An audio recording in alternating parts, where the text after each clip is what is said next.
मंडळी अत्यंत ज्ञानी असल्याने तिथे किती ऐकावं लागेल याची मानसिक तयारी समोर बसणाऱ्यांची झालेलीच असेल. आज तसा नवीन व्यासपीठ आहे माझ्यासाठी. बऱ्याच वेळा समाजाच्या व्यासपीठावर आणि शाळांच्या व्यासपीठावर बोलण्याची आम्हाला सवय आहे. हा एक वेगळा अनुभव आहे. ग्राहक संरक्षण समिती, आता मगापासून आपण ऐकतो आहोत. या समितीचे फाउंडर अध्यक्ष दादाभाऊ केदारे आणि व्यासपीठावर उपस्थित असलेले त्यांचे सगळे मदतगार ज्या ज्या पदांवर काम करतात. सगळ्यात महत्त्वाचं इथे लक्षात येतं की सेलर आणि बायर याच्यातला दुवा जो कोणी आहे, झालेल्या फसवणुकी किंवा प्राप्त करून घ्यायच्या सेवेमध्ये जी काही अडचणी येते आणि त्या अडचणीत मध्यस्थी करायला जर कोणी मोबाईल कॉज म्हणून काम करत असेल तर ते ग्राहक संरक्षण समिती आहे. म्हणजे मी पैसे देऊन वस्तू विकत घेतो इथपर्यंत बरोबर आहे, पण ती वस्तू मला हवी त्या दामाने मी तिचे दाम पेड करत असेल आणि ती वस्तू तशी मला मिळत नसेल तर मला तक्रार करण्याचा अधिकार आहे याची जाणीव निर्माण करणं आणि त्या तक्रारीला मार्ग मिळेपर्यंत त्याच्या मागे लागणं, याचं हे जे काही काम या संस्थेमार्फत चालतं याची जनजागृती जे काही होणं अजूनही अपेक्षित आहे. त्याच्याबद्दल मी फक्त तुम्हाला म्हणेल, हक्क आणि कर्तव्य आणि जबाबदारी ह्या गोष्टी एकमेकाला रिलेटेड आहे. वस्तू घेणं हा आपला राईट असला तसा ती वस्तू आहे की नाही या सगळ्या संदर्भाने जबाबदाऱ्या आणि कर्तव्य सरांनी सांगितलं त्याप्रमाणे थोडंसं विचारात घेणं आवश्यक आहे. हे सगळं करताना आपण फसतो कुठे? सगळं जग भुलभुलैया आहे. आत्ता तर आपल्या शेजारी बसलेला माणूस पण आपला आहे की नाही, आपल्याला दिसतोय तसा आहे की नाही, याचं प्रचंड आव्हान आपल्या सगळ्यांसमोर आहे. त्यामुळे आपल्या फसवणुकीची शक्यता क्षणभर सुद्धा नाकारता येत नाही.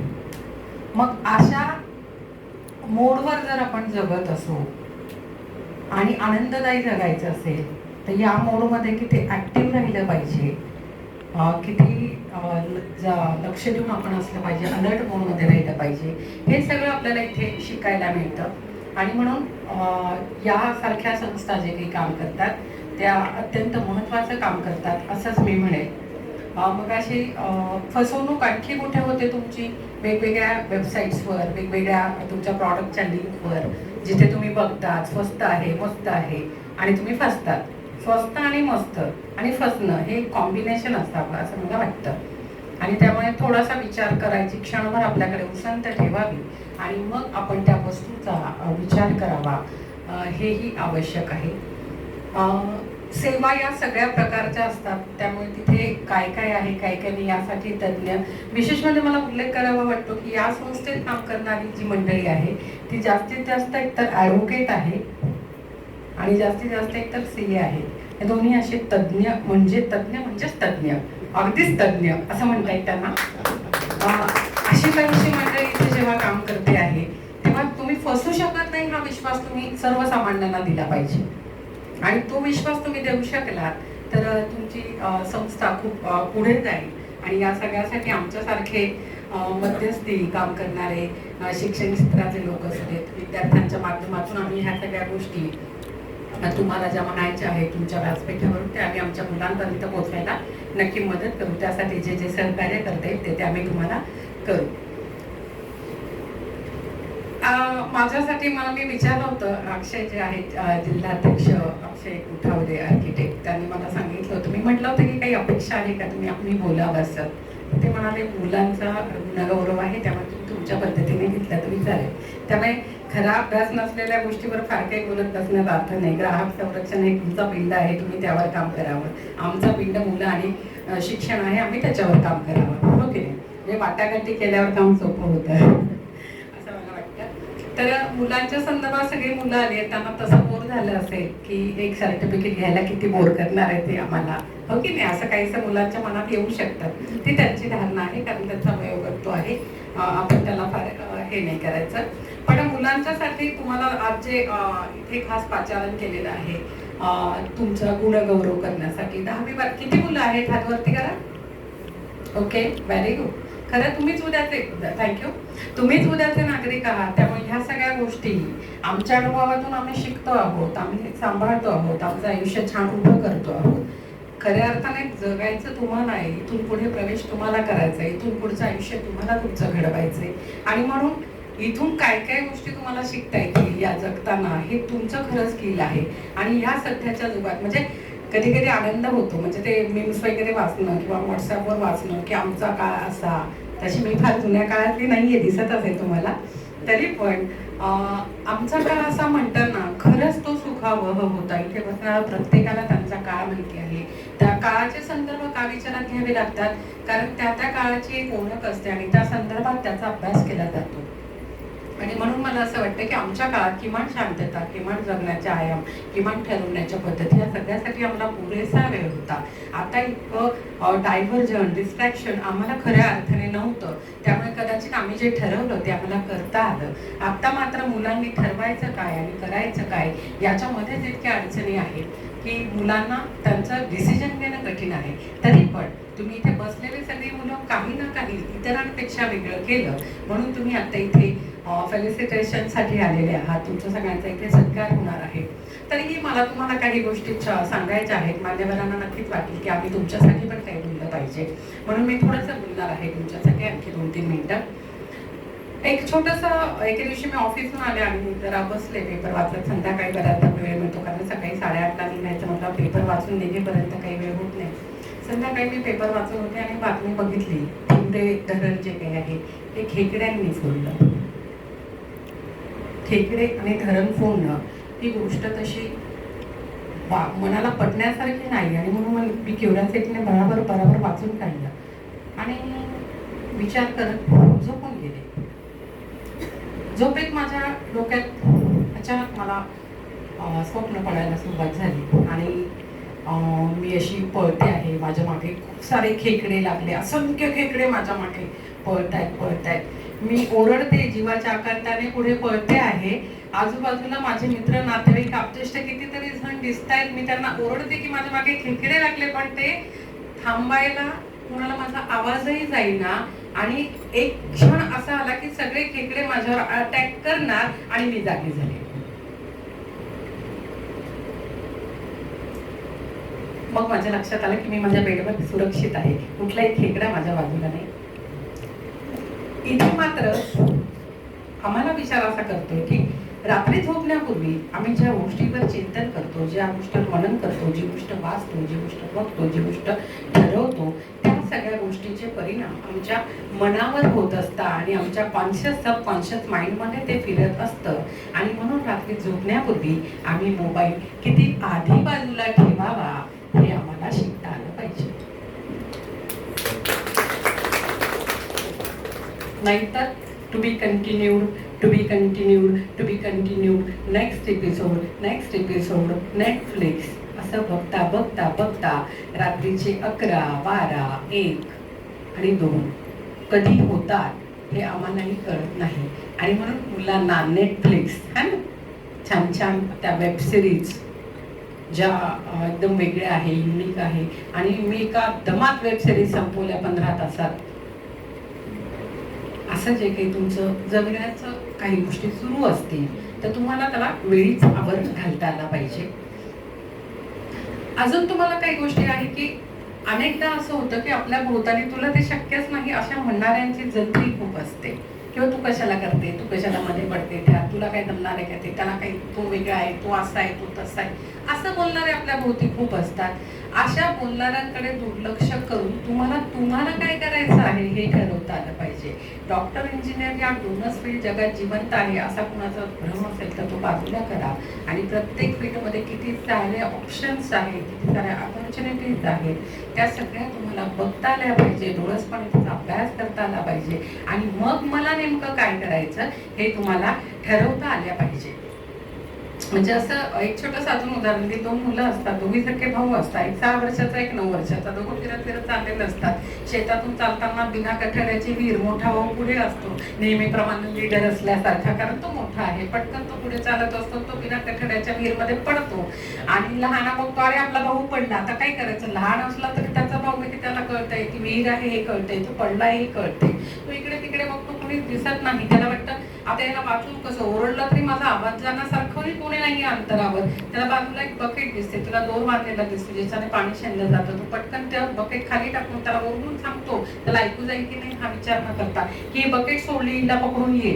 आणि म्हणून मग त्याला पण ती बकेट दिसल्यावर त्याला कळते की मला ही पकडून वर जायचं आहे, म्हणून तो वरती येतो. आणि जेव्हा जीवाचा जीव वाचला म्हणून मुलं दोघं वरती येतात आणि गावाकडे पळत सुटतात आणि सांगतात की आज असं झालं आणि आमच्यासोबत आणि ह्याने माझा जीव वाचला. मोठाचा जीव वाचला म्हणून तो आनंदाने सांगत असतो लहानाची किमया, आणि लहाना घाबरून फक्त ते अटेंड करत असतो सगळं सांगताना. सगळ्यांना सांगत सुटतात, सगळ्यांना सांगत सुटतात, कोणालाच विश्वास बसत नाही. असं कसं हा मोठा हा लहान आहे कसं काय याला वाचवलं. एक आजोबा असतात असे थोडेसे सिनियर तज्ज्ञ, ज्यांना थोडासा मुलांचा सायकोलॉजीचा अभ्यास असतो. ते म्हणतात की अरे तुम्ही कोणीच हो म्हणत नाहीये, ते पोरं सांगते त्यात तथ्य असू शकतं, जरा ऐका. मग कोणीतरी म्हणतात, ते आजोबा म्हटल्यावरती त्यांना वाटलं की हे खरं असेल असं बाबा म्हणतायत, म्हणजे मग नीट एकदा ऐकायला पाहिजे ह्या मुलांना काय म्हणायचं आहे. आणि मग जेव्हा ते ऐकतात त्यांच्या तोंडून आणि मग त्यांना कळतं की अरे खरंच असं झालं की ह्याने मोठा असून या मोठ्याचा जीव लहानाने वाचवला, म्हणजे तुला ते जमू शकतं असं जेव्हा एकदा स्वीकारा तुम्ही त्याला, मग त्याला ते जमेल. म्हणजे आपल्या भोवताली असणारे आपल्या पॅरेंट्सचं हे काम आहे मुलांना मोटिवेट करण्याचं आणि मुलांना शक्ती देण्याचं. कारण जगात आपल्या आईवडिलांशिवाय किंवा आपल्या मुलांसाठी आपल्या आईवडिलांशिवाय आणि कोणी जवळचं असू शकत नाही. हा विश्वास तुम्हाला आईवडील म्हणून तुमच्या मुलांना देता आला पाहिजे. पुन्हा एकदा रिपीट करते, आपल्या मुलांसाठी आपल्याशिवाय जगात कुणीही अन्य जवळचं नाही. हा आत्मविश्वास आपल्या मुलांना आपल्याला पालक म्हणून देता आला पाहिजे. हेच खरं आपलं यश आहे. बाकीचं काय करायचं, कसं करायचं हे त्यांचं त्यांना ठरवू द्या, त्यांचं त्यांना जगू द्या, त्यांच्या पद्धतीने त्यांना डिसाईड करू द्या. तुम्ही प्रत्येक वेळी त्यांच्या सोबत आहात, हा आत्मविश्वासच त्यांना पुढे न्यायला मदत करेल. माझा मुलगा नुकताच मी कोट्याला टाकला, अर्थात त्याची इच्छा होती म्हणून मी टाकला. आणि त्याला असं मी दररोज त्याला मोटिवेट करायचं म्हणून बोलत असते, दिवसभराचं बोलणं थोडं थोडं चालूच असतं. तेव्हा मी एके दिवशी सहज त्याला म्हणाली, भाई मी त्याला सब कुछ बांट सकते. मराठी बोलतो पण कधीतरी मुलांना हौशीने हक्काने काहीतरी आपली आई पण छान आहे असं वाटतं, फिलिंग, अशा सगळ्याच गोष्टी करायला लागतात मुलांसोबत. मी सहज हक्काने म्हणे, भाई तेरा सब कुछ बांट सकती हूँ, लेकिन तेरी पढ़ाई तेरी लढाई है, वो तेरे को लड़नी पड़ेगी, बाकी तू मेरे को बोल, मैं सब करूँगी. म्हणजे या पद्धतीने तुम्हाला मुलाला ते स्टेटमेंट इतकं आवडलं, हो खरंय माझा अभ्यास मलाच करायला पाहिजे, बाकीचं सगळं मम्मी सोबत आहेच. मुलांना त्यावेळी आत्मविश्वास दिला की हे सगळं छान आहे. अजून मुलांना मला काही सांगायचं आहे की जे काही डेस्टिनेशन, जे काही गोल तुम्ही ठरवणार आहात, ते गोल मोठं असेल, पण त्याच्यासाठी जी जर्नी तुम्ही जाणार आहात, जी जर्नी तुम्ही प्रोसेस जी एन्जॉय करा, ती एन्जॉय करायला शिका. लाईफ इज अ डेस्टिनेशन असेल, पण लाईफची जर्नी एन्जॉय करायला जर शिकला तर प्रत्येक टप्प्यावर आयुष्यात यशस्वी असल्याचा आनंद तुम्हाला मिळेल. कारण पुन्हा एकदा फक्त आणि फक्त करिअर हे जगणं नाही, तुमचं जगणं हे त्याच्या पलीकडे कितीतरी मोठी प्रोसेस आहे. आणि म्हणून तुम्ही ती प्रोसेस एन्जॉय करायला शिका. छोट्या छोट्या गोष्टींचा तुम्ही डिव्हायडेशन करा. तुमचं गोल मोठं असेल पण तुम्ही दररोज छोट्या छोट्या गोलवर काम करा, छोटे छोटे टप्पे करा. 5 मिनिट्स थेरीचा वापर करा. एखादा सब्जेक्ट हार्ड असेल तर 25 मिनिटं, म्हणजे पुस्तक धरण्यापूर्वी केमिस्ट्री समोर आलं आणि मला आता 1.5 तास केमिस्ट्री वाचायचं म्हटल्यावर मला पहिल्या पानापासून कंटाळा येतो हे मला माहीत आहे. पण मी असा विचार जर केला त्या मिनिटाला की मी 5च मिनिटं केमिस्ट्रीचं पुस्तक वाचणार आहे, तर ते 5 मिनिटं नव्हे 10 मिनिटं सुद्धा होऊन जातील पटकन. तुम्हाला कळणार नाही, कारण सलग 2-3 पानं 4 पानं वाचून जाणं हे तुमच्यासाठी कठीण नसतं. म्हणून तुम्हाला असे तुमच्या अभ्यासातले बारकावे आणि तुम्हाला नको असलेल्या गोष्टी आणि हव्या असलेले विषय या सगळ्यामध्येच तारतम्य बांधण्यासाठी तुम्हाला काहीतरी वेगळं प्लॅन करता आलं पाहिजे. तुमचा ॲटिट्यूड कशात आहे, तुमचा इंटरेस्ट कशात आहे, याच्यावर पण तुम्हाला काम करता आलं पाहिजे. स्वतःचे निर्णय घेताना तुम्ही अत्यंत सक्षम असलं पाहिजे. कारण ह्या जगात बोलणाऱ्याचे मुळीत पण विकले जातात, असं आम्ही पण वर्षानुवर्ष शिकलो, म्हणून आम्ही बोलायला शिकलो. सिंपल आहे. आमच्या आईवडिलांनी आम्हाला हेच शिकवलं, बोलणाऱ्याचे मुळीत विकले जातात. न बोलणाऱ्याचे गहू पण विकले जात नाही. मग आम्ही बोलायला शिकलो, मग आमचे पोळीत पण विकले जायला लागले. इतकं साधं गणित आहे. मुलांनी बोलणं, कम्युनिकेशन स्किल, लिडरशिप या सगळ्यावर प्रचंड काम करण्याची गरज आहे. सगळं कॉर्पोरेट युग आहे. कॉर्पोरेट युगात तुम्ही बोलू शकत नसाल तर तुमचं प्रॉडक्ट कितीही छान असलं तरी ते विकलं जात नाही. ग्राहक संरक्षण कायदा तुमच्यात मध्यस्थी करतो तेव्हा ते प्रॉडक्टचे फीचर्स तुम्हाला सांगतो. प्रॉडक्ट वाल्याला पण तेच सांगतो की तुम्ही मॅन्युफॅक्चर केलं, तुम्ही हे सांगितले आम्हाला, तुम्ही हे देत नाहीयेत आम्हाला, म्हणून तुम्ही आम्हाला फसवतायत हे मी डिक्लेअर करतो. या पद्धतीने ते त्यांचे स्टेटमेंट जेव्हा करतात, म्हणजे ॲडव्होकेट लोकांपासून मी घाबरूनच राहते त्यासाठी. कधी आपल्याला फसवतील सांगता येत नाही. त्यांचे स्टेटमेंट एकदम थ्रू आउट असतात आणि तेवढे स्टेटमेंट आपल्याला जमले नाही तर आपण फसून जाऊ शकतो त्यांच्या शब्दांमध्ये. सो आपण आपल्या शब्दांची पेरणी तशा अर्थाने करायला पाहिजे. कम्फर्ट झोनमधून मुलांनी बाहेर पडलं पाहिजे. आई वडील, घर, छान स्वतःचा रूम, स्वतःचा बेड, स्वतःचे मस्त पुस्तकं, असं छान छान राहणं, हे सगळे कम्फर्ट झोन आहेत. म्हणजे सरांनी सांगितलं, हिंदीतून ते छान बोलत होते खूप सारं मस्त, की त्याच्यामध्ये त्यांनी विद्यार्थी दशेमध्ये ज्या काही कृती करायच्या त्या सांगितल्या, तर त्याच्यामध्ये त्यांनी घरापासून लांब राहणं हा सुद्धा एक नियम सांगितला, किंवा स्वतःच्या ह्याच्यावर तुम्ही कंट्रोल ठेवला पाहिजे, अशा अनेक गोष्टी सांगितल्या. मुलांनी ह्या सगळ्या गोष्टींचं पालन करूनच एक चांगला नागरिक घडणं अपेक्षित आहे. Your environment is more powerful than your will power. तुम्ही मित्रच असे निवडा की जे तुम्हाला करिअरमध्ये पुढे जायला मदत करते. मित्र असे निवडू नका जे तुम्हाला मागे उडतील, जे तुम्हाला म्हणतील. म्हणजे असे तुम्हाला कधी अनुभव आले का? ना आम्हाला तर आले असतील प्रत्येकाला. कसा बरं? म्हणजे त्याला अभ्यास करायचा नसतो, त्याला कंटाळा आलेला असतो आणि मग तो मी अभ्यासाला बसले की माझ्या जवळ येऊन बसतो, मला ना बोरच होतंय, मला कंटाळा झालाय अभ्यासाचा, तर फिरायला जाऊ का? आणि त्यावेळी कदाचित त्याचा अभ्यास झालेला असतो आणि तो आपला वेळ खायला आलेला असतो. म्हणजे असे मित्र जर असतील तर अशा मित्रांनी मैत्रिणींनी लांब राहिलं पाहिजे. आपले मित्र असेच असले पाहिजे जे आपल्याला पॅशनेटली आपलं जे काही फ्युचर आहे, जे काही आपलं एम आहे, जे काही गोल आहे ते पूर्ण करायला मदत करतील. काही मैत्रिणींना माझ्या असं हसू येते, अशा मैत्रिणी त्यांच्यासोबत असतीलच वेळ घालवणाऱ्या किंवा वेळ वाया घालवायला मदत करणाऱ्या. तर अशा मैत्रिणींपासून आपण लांब राहिलं पाहिजे, अशा मित्रांपासून आपण लांब राहिलं पाहिजे. मित्र निवडताना आजची सगळ्यात पहिली गरज की तुमच्या सोबतचे मित्र तुम्ही चांगले निवडले, मित्रमैत्रिणी, तरच तुमचं जगणं सर्वार्थाने फुलणार आहे. अयोग्य संगत ही तुम्हाला त्रासदायक ठरू शकते. एवढा शेवटचा संदेश माझ्या मित्रमैत्रिणींना मी देणार आणि थँक्यू आपण बोलल्याबद्दल.